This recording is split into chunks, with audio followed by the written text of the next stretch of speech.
देश विदेश की सच्ची खबर सच के साथ। आप देख रहे हैं National India News. North Bengal के मालदा जिला के इंग्लिश बाजार इलाके में गिरफ्तार अभिजीत घोष तृणमूल पार्षद की हत्या से एक रात पहले घर नहीं लौटे। दूसरे दिन सुबह करीब 10:30 बजे जब बबला सरकार की हत्या हुई तो अभिजीत दोपहर करीब 12 बजे से 1 बजे के बीच घर लौटा।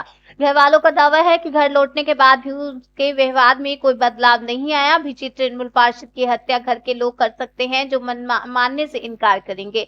वह एक पाइप की दुकान में काम किया करता था। वह पिछले 15 दिनों से काम पर नहीं गया। माध्यमिक विद्यालय में एक विषय में फेल होने के बाद उन्होंने पढ़ाई छोड़ दी। अभिजीत कभी कभी नशे में धुत हो जाया करता था। আপনার ছেলেকে তৃণমূল কাউন্সিলর খুনের অভিযোগে গ্রেফতার করা হয়েছে, কি করেন আপনার ছেলে? আমার ছেলে তো আগে ওই একটা দোকানে প্রথমে পেট্রোল পাম্পে কাজ করতো, ও কাজটা ছেড়ে তারপরে একটা দোকানে ঢুকলো, ওই পাইপের দোকানগুলোতে ওগুলোই ঢুকলো। এই কাজটা ছাড়া হলো প্রায় 15 দিন হলো কাজটা ছেড়েছে। তারপরেই শুনছি যে এরকম আড্ডা মারে, এদিক ওদিক আড্ডা মারে, রাত 2 রাত 3 রাত, এই 25শে ডিসেম্বর থেকে 2 রাত 3 রাত ধরে আসেনি বাড়িতে। আসতো বাড়িতে খেতেও চলে যেত। খুন কেন করলো কিছু না, ওগুলো আমরা কিছুই বলতাম না, কিছুই যায় না।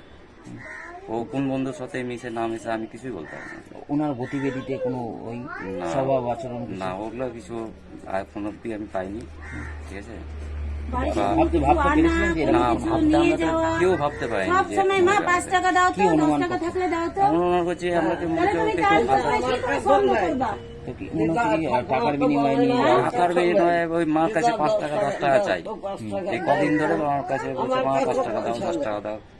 তাহলে কি অনুমান করছেন টাকার বিনিময়ে কি? না, ও তো টাকার বিনিময়ে করতে হয় না, এটা তো আমার বিশ্বাস হচ্ছে না। তাহলে কেন এই ধরনের কার পাক্কারে পড়ে কি করেছে না করেছে আমার কিছুই জানি না। কি করলো মানে কিছুই জানি না। আমার নাম রতন ঘোষ। মাথা কাজ করছে না, কি বলবো আমি আর। ওনার স্বভাব আচরণে কিছু না, কিছু তো পরিবর্তন দেখতে পায় না। ওই বলে মানুষ যে তোমার বেটা রাত করে বাড়ি ঢুকে, হ্যাঁ ওই 10টা 11টা। আমি তো বকতেই থাকি যে তুই কোথায় যাচ্ছিস, কার সাথে মিশিস রে। আর ওর কোনো বন্ধুকে আমি চিনি না। আমি বাড়িতে কোনো বন্ধু বান্ধবকে প্রশ্রয় দিই না। আপনি জানবেন পাড়াতেও কাউকে আমি প্রশ্রয় দিই না। বন্ধু তালি করবি, বাড়িতে বাইরে করবি। কবে থেকে বাড়িতে ছিলেন? ছিল না বলতে 1 তারিখে বাড়িতে ছিল না, আসেনি। তারপরে সকালেই এসেছিল 12টা, আমি স্কুল থেকে আসলাম। কটার দিকে এসেছিল? 2টার দিকে। 2টা না 1:30। 1:30টার দিকে এসেছিল। ছিল এখানেই বসেছিল। তখন 2টা তখন আসলো, এসে ভাত খেতে চাইলো, ভাত খেলো। ভাত খেয়ে আমি বললাম চান ধান কর, কালকে চান করিস নি, কোথায় বেরালো। তারপরে সন্ধ্যাবেলা আসলো। কি মনে হচ্ছে টাকার জন্য কেউ ভাড়া করে নিয়ে গেছে আপনার ছেলেকে এরকম? আমি কিছুই বলতে পারবো না কি করলো। ও কিছু করেছে না, ওকে ফাঁসিয়েছে না, ও টাকার জন্য। টাকা কতই বা টাকা, 1 লাখ 2 লাখ টাকা লাগতো। আমি লোন তুলে দিতাম। আমি লোন তুলি যে মা আমার দরকার আছে, আমি কোনো কাজ করব, আমাকে তুমি 1 লাখ টাকা দাও, তো আমি লোন তুলে তোকে দিতাম। এমনি কি নেশা টেশা করতো আপনার ছেলে? নেশা করতো শুনেছি আমি, কিন্তু মাতলাম ওরকম বাড়িতে কোনো তাহিজ করা নেশা করে ওরকম কোনো কিছু করেনি কোনোদিন। কিন্তু মানুষ ছেলে এমনি পড়াশোনা করতো? মাধ্যমিক দিয়েছে। মাধ্যমিক দিয়েছিল, তারপরে কি পড়াশোনা ছেড়ে দিয়েছে? মাধ্যমিক দেওয়ার পরে একটা বিষয়ে ব্যাক এসেছিল, আমি বললাম যে পরীক্ষাটা দে।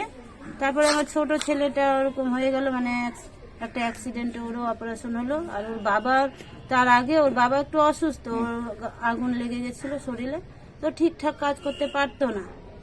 তো ও বললো কি যে মা আমি আর কাজ করবো না, একটা দোকানে কাজের খোঁজ পেয়েছি। আমি বললাম ঠিক আছে তাহলে তুই ওটাও কর আর পড়াশোনাটাও কর। পুলিশ তো পড়াশোনা করতে করতে মাঝখান থেকে বলছে আর পড়বো না। পুলিশ কবে ধরে নিয়ে গেল? 2 তারিখে রাত্রেবেলা 3টার সময় এসে নিয়ে গেছে। 2 তারিখ রাত্রে।